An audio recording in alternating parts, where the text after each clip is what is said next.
Hello, everybody. Nelson Virgil here, founder of ExcelMale.com and DiscountedLabs.com. I'm very honored today to have Dr. Rosensweet. He's been in the field for like 50 some years. I don't know how you look that young, doctor. And has been treating women, postmenopausal, premenopausal women for a long time, since 1971. So you've been through all kinds of changes in the field and obviously enough time to learn things even by trial and error. So I'm very honored. Thank you for accepting to be interviewed. Let me just explain to everybody why two men are speaking about women and HRT and hormonal treatments and all that, because that's the first question I get sometimes.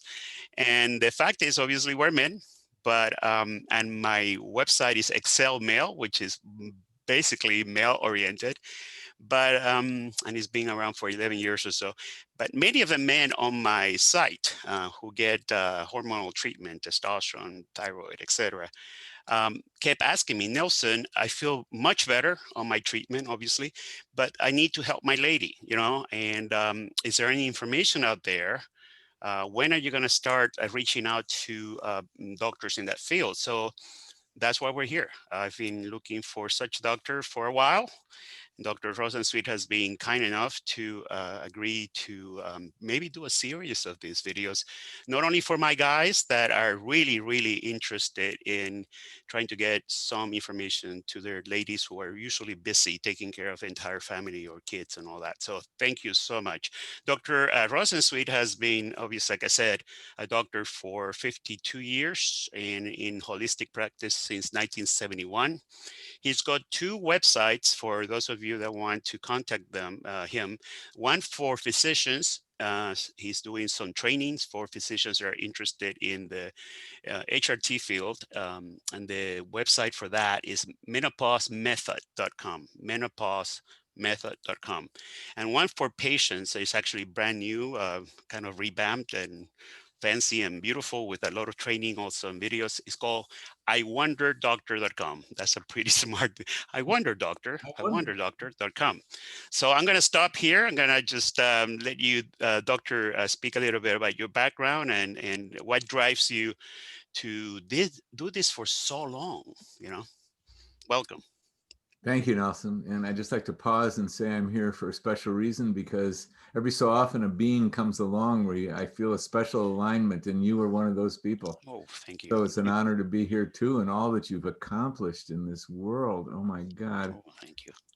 And how did I get here? I've always have felt like my career has been divinely guided, and it has many different elements to it. And I started out delivering babies at home, and then wanted to write about health. And then as my patients got older, the women who I was delivering, or I was part of the delivery, the women delivered the babies, and women became a menopausal age. And so I never really planned it out, but right out of the gate, I started to see that it could make such an enormous difference. That here you have these empowered women who are living dynamic lives and peaking in their own intelligence and ability to affect the world, and they fall off a cliff, so many of them.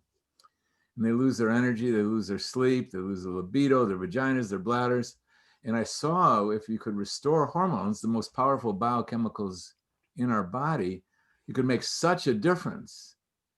And so that's really, if there was any rationale, that really was interesting to me, because people with chronic illness, it can be a slow go, and it can be so dependent on what they choose day after day. Well, not so much this. So anyway, I'm here.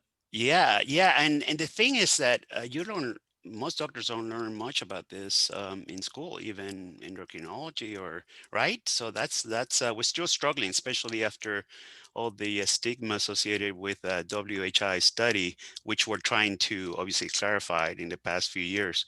But it is, I've seen unlike in the male world, where obviously testosterone is becoming a lot more a lot stronger when it comes to physician education. I feel it. I see it in my female friends, in my family, in my even guys that I talk to. there's a lot of struggle and a lot of pain associated with the fact that they can't access treatment or even an assessment or a doctor that is willing to treat them holistically. So I do have to say the challenges are there, and obviously you're a pioneer, and hopefully with your training program for physicians, you can, make a dent in this struggling field that changes people's lives. So why don't we start first with general aspects? I mean, we're only going to be speaking for 30 minutes today. We're going to keep this short, so we obviously don't want to ramble.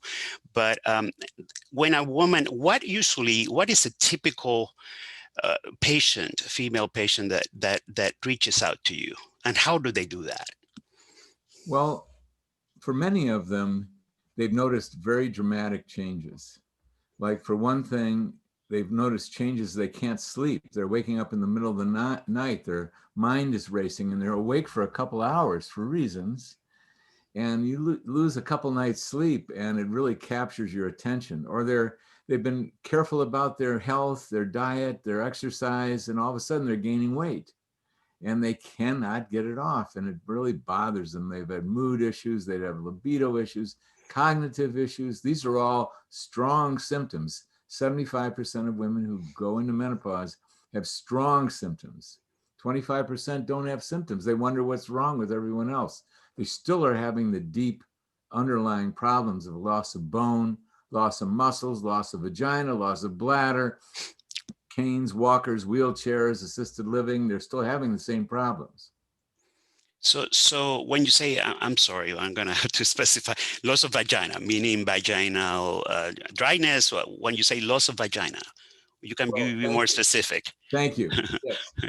The vaginal tissue the health of the vaginal tissue is very dependent on adequate levels of estrogen. And when a woman goes into menopause and she's not having periods, her estrogen is tanked. And so the vagina starts drying up and getting very thin and frail. And that can irritate the opening to the bladder and lead to chronic bladder infections, or even cough, incontinence, loss of urine. And any woman who still has an active sexual life and is interested in it, it's very difficult. Lubrication will work for a little while, but that dry vagina becomes very painful to intercourse. So relationships get affected, love of oneself and love of one's, passion and one's spouse. That's what I meant. I'm sorry. That was a over dramatic statement. Oh no, it's all right. It's just one more word to describe it. So when they reach out to you, what is the next step? What is assessment? What kind of beyond a physical exam and even testing or not testing hormone levels? Well, we do everything these days, and I have for the last 10 years, by telemedicine. They still retain a relationship with a gynecologist or their family doctor to do annual exams and to handle physical needs. But all of menopause can easily, beautifully be practiced by telemedicine. It took me a long time to figure it out, but it does.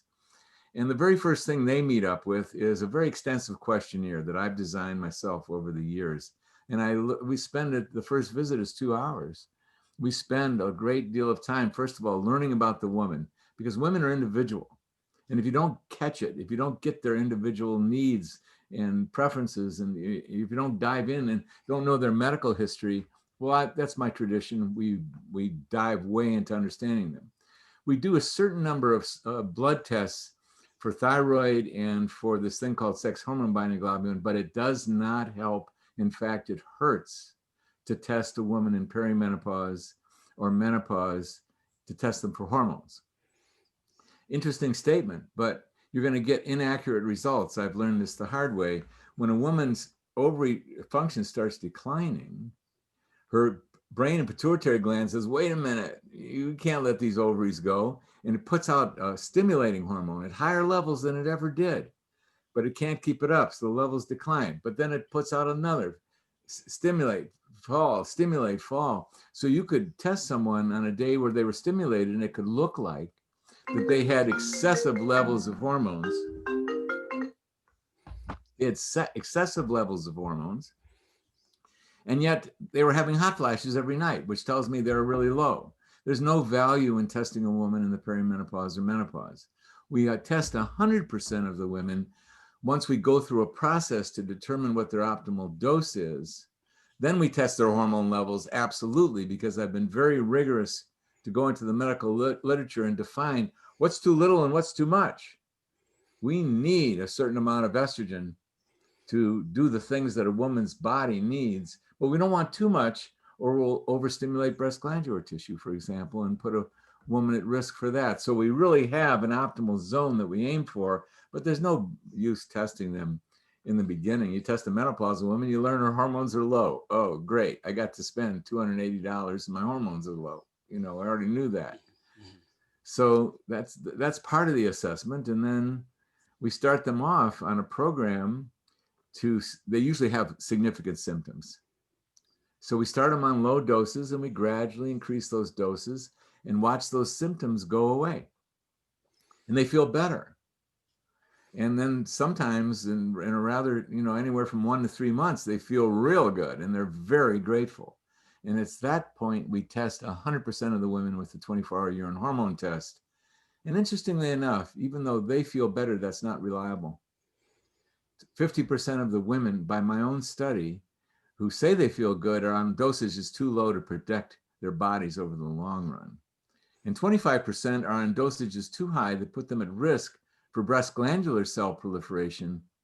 That means cellular division, that means mitosis. We don't want any mitosis happening in a 50-year-old man or woman. No more mitosis of that type. Yeah. So you basically go by symptoms for the first, a few weeks then to adjust any dosages of exactly. estrogen. Months. Yeah. And you're starting usually with a combination of estrogen and progesterone. Is that how it goes? We do them independently. Mm-hmm. We do start out with a special estrogen called Biest and a progesterone in bottles, in organic oils. We start with those two, although sometimes I'll start with 4. When a woman has obvious muscle loss, loss of libido, we'll start with a steady dose of testosterone and DHEA because I've tested thousands of women. I can tell you their testosterone and DHEA is too low. And they need it as much as we men need testosterone.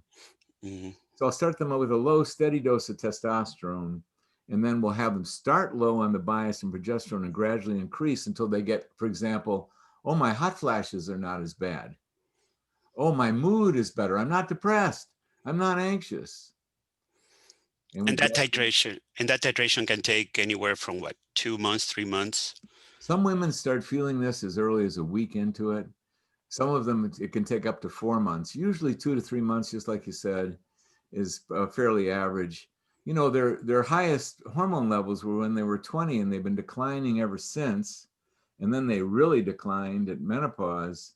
So the receptor sites have gone to sleep. We go gradual, because if you go faster, you make mistakes. Yeah. And how about this notion from, I guess, other doctors? Because I just read your book. And by the way, I didn't mention your book, which is free for download. That was very generous of you, by the way. And it is on the, I have it on my, by the way, guys, I haven't, or ladies, I'm sorry, I haven't mentioned a very important resource, which is my Facebook group for women called Women's Health and HRT. Just keyword it, search it on the Facebook, Women's Health and HRT. And Dr. Rosensweet has a free book called Happy Healthy Hormones. Over 200 pages. I read it this week. Oh my God. So many details. I mean, I'm an engineer and I thought I was pretty good with at least male hormones. And I have to say, it's pretty amazing that you're being so generous in giving this work for free for a download.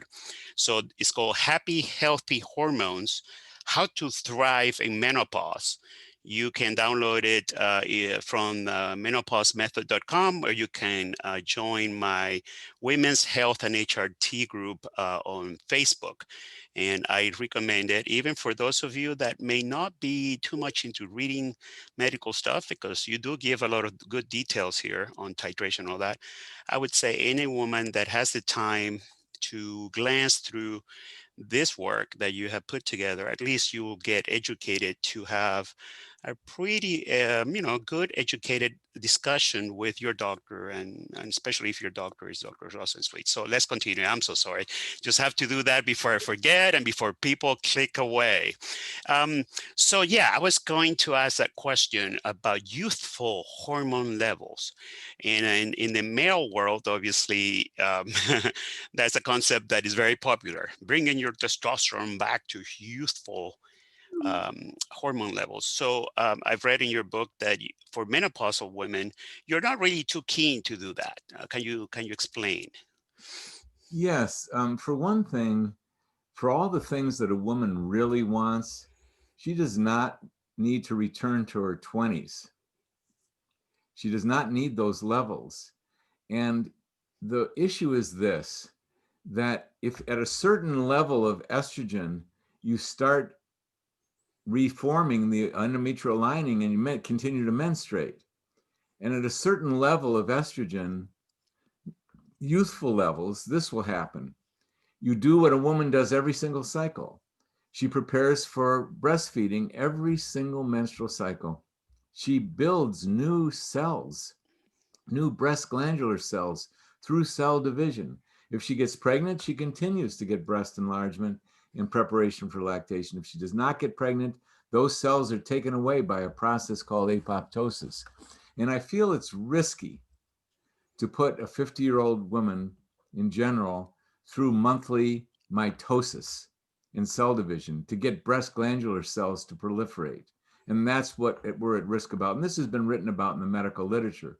Plus, she doesn't need that much. That's the interesting thing. If a young woman, the range for what young women like is right, this would be the lowest of the young women. This would be the highest of the young women. This would include all young women who are regularly menstruating. Menopausal women need this much, just below that range. And I've defined that out of the medical literature because there's been medical studies that have said, well, how much does it take to protect the vagina? How much does it take to prevent bone loss? Now, some women do need a little more. It's rare, but there's some women who've lost cognitive function that it's important that we give a trial of robust estrogen doses. So you never say never. This whole field is all about individualization. Yeah, and that's I'm glad to hear that because some cookie cutter does not work. Cookie cutter methodology that I see out there, not only for men but also for women. Obviously, we're all different in our way that we respond. The also wanted to talk about something else that caught my eye because I've been reading a lot about HRT in women, God, for the past 5 years, trying to make some sense of it, since I get so many questions on my male side. The oil-based formulations of hormones compared to just the cream-based or even alcohol gel-based or even oral basis. That was also something that struck me as different in your approach. Can you tell us a little bit more about the oil-based formulations and why, even though they're suspension that need to be shaken up and used twice a day by droplets, which concerns me about what we call adherence and compliance long term, because all of us, I'm man, we have to inject testosterone if maybe twice a week, once a week, and still that could lead to what we call needle fatigue or even long-term adherence and we call it adherence issues where people just get tired of doing it every day. And we're reminded when we stop why we used to do it all the time because we start feeling bad again. But anyways, the oil-based formulations, a little bit on that, please. Well, just one sidelight. I did put in the chat the actual link where people can download the book for free. And I did send you an email right now about with the link. Yeah, So menopausemethod.com/book. yes, Thank you. exactly. Um, well, this was by accident. Um, 25 years ago, I started treating women, and 15 years ago, the pharmacy sent a woman's prescription to my office by mistake, and I had never seen a hormone jar. I was fascinated, and I opened up the jar of estrogen, and out came this strong odor, and I wanted to know what that odor was. And just as an aside, um, estrogen and testosterone, it's imperative for women for safety to apply estrogen and testosterone to the skin. Like, for example, there's no men out there taking oral testosterone, nor is there any oral testosterone anymore because it's dangerous for the liver. And estrogen has its own problems when taking orally, like women who took the birth control pill.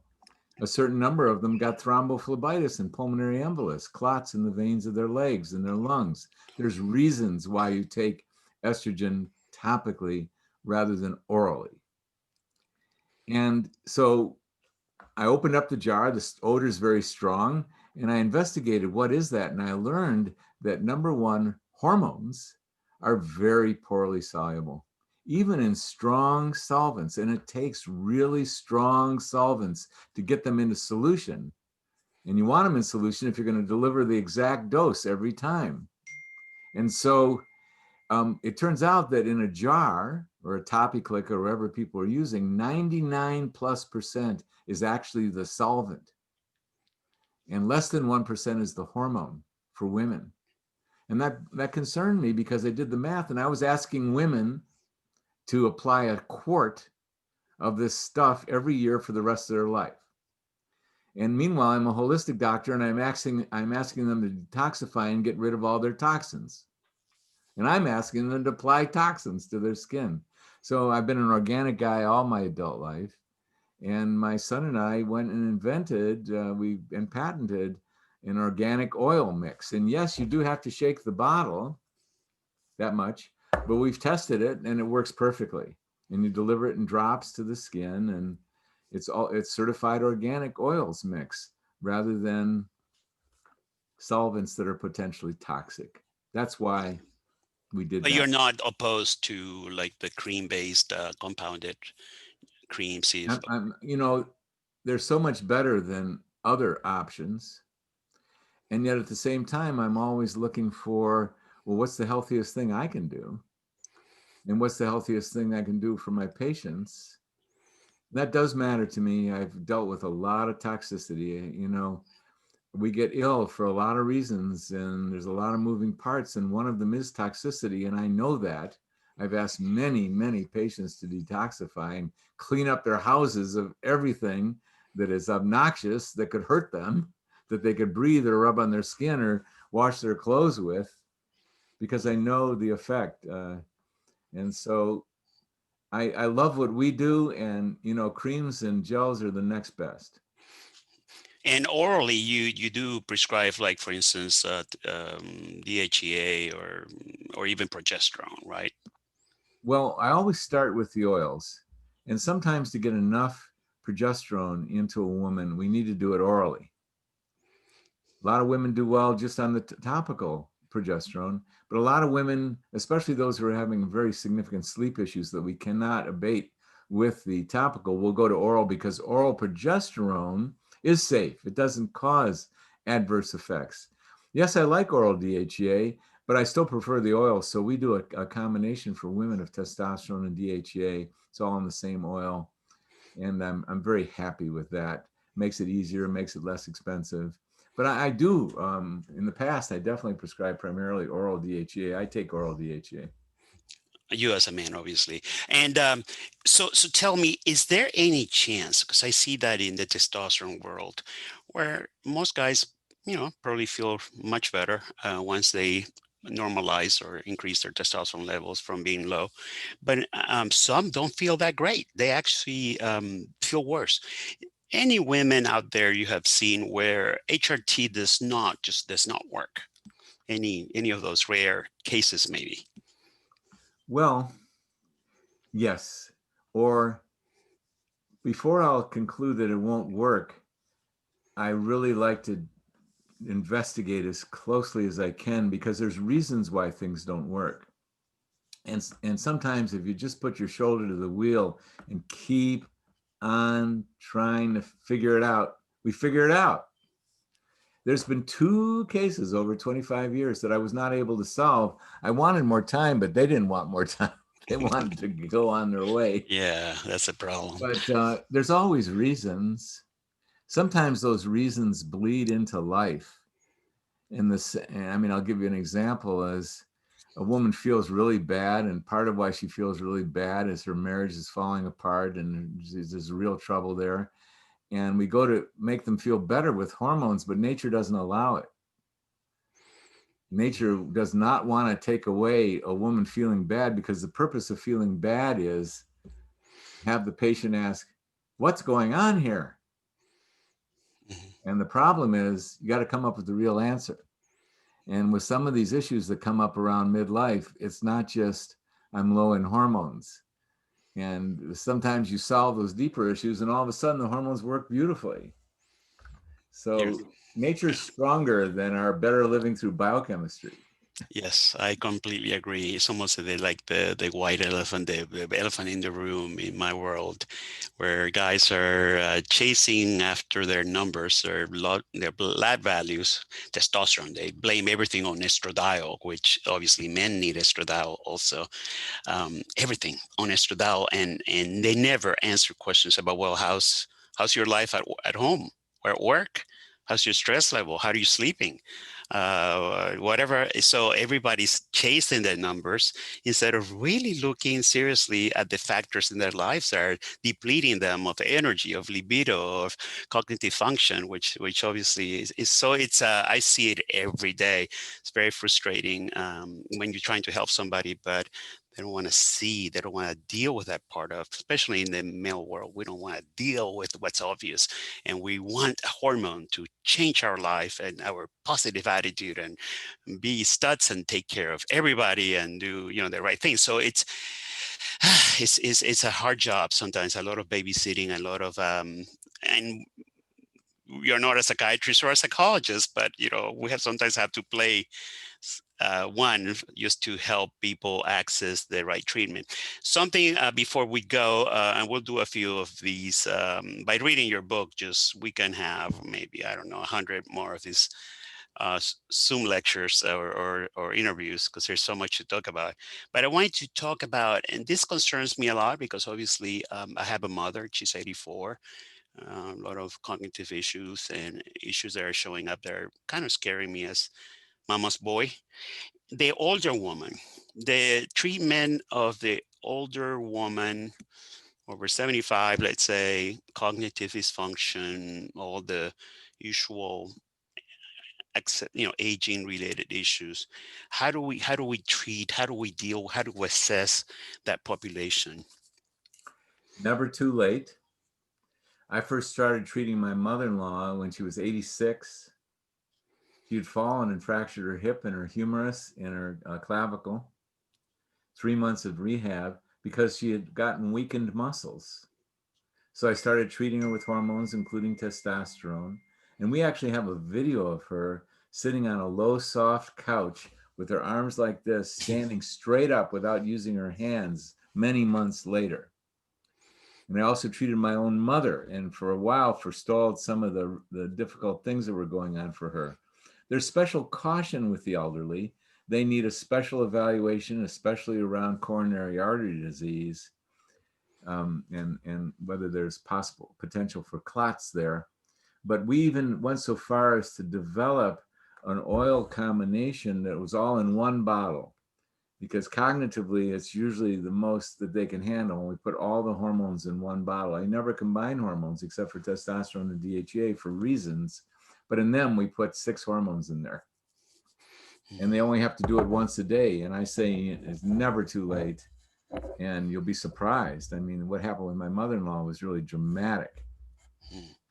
Yeah, I'm And excited about that. And this is from my own perspective because I do see a pushback, like for instance, geriatrics or the primary care doctor, if you ever mention hormones. So how do you get around that? And I know that's a long discussion that we should not probably have today. But when you are about to start treatment on an older woman that obviously has all the symptoms, especially cognitive, that really, really scares me as a son of a mother that has been very strong, very, she's take charge kind of person. And obviously there is a discussion at the primary care office or geriatrics or say, hey, my mom is going to start this hormone treatment. There's almost 100% chance that there'll be a pushback that I'm going to have to explain or even write I don't know, sign a waiver or something. Can you, I know that's an emotional kind of a tricky question to ask somebody like you, but how do you deal No, with that? it's a question I deal with all the time. And I think at this time in human history, we have to take a certain amount of this process into our own hands, except that the primary care doctor serves a very important function, some more than others. The specialists serve a very important function, some more than others. But that as far as hormones go, we have to come into our own heart and mind. What is the right thing? And do the right thing. And so, like, my patients are afraid to go to their gynecologist. I say, listen, do whatever you'd like. If the gynecologist would like to talk to me, I'd be honored to do that. It never happens. I never get the call. Okay. Or, you don't have to say anything. You can say, I have a hormone doctor and they're taking care of it. Yeah. Okay. And Good. you find someone who really cares about hormones, is really knowledgeable about hormones, is really excellent at it, and you don't have to have the communication. I refer patients to doctors all the time. I don't need the doctors to communicate to me what they did and what they're doing. I like to see a diagnosis, but if I trust the doctor, I just want them to do their thing. That's their specialty. I get it. Thanks a lot, So, doctor. hate to use the analogy, but it's sort of like this egregious thing called don't ask, don't tell. Which I know of very well. Yes, But anyways, that was an awful time, but it was a transitional time. well, and people use it in many aspects of their life. So I appreciate your time. We've reached the 30-minute mark, which I wanted to keep it under 30. We will have a few of these. Hopefully, the whoever is watching will think it's useful. It's an introductory interview. Obviously, we didn't get into huge details, more philosophical. So once again, if you want to get a hold of Dr. Rosensweet, go to iwonderdoctor.com. Physicians or even patients can go to menopausemethod.com. The book is there too, /book. Download the book, it's free. He doesn't even, you don't even ask for an email, just download it. And even if you're not detailed, glance through it because it will give you a lot of perspective on how the doctor actually treats women in his 50 years so experience. So we appreciate you, doctor. Happy New Year. We'll be talking to you in a few weeks again. I'll be digging for more topics in the Facebook group called Women's Health and HRT. So find me there and you be well. And thanks a lot for your time, Doc. Thank you, Nelson. You take care, okay? Anytime. Yeah. Bye-bye. Bye bye.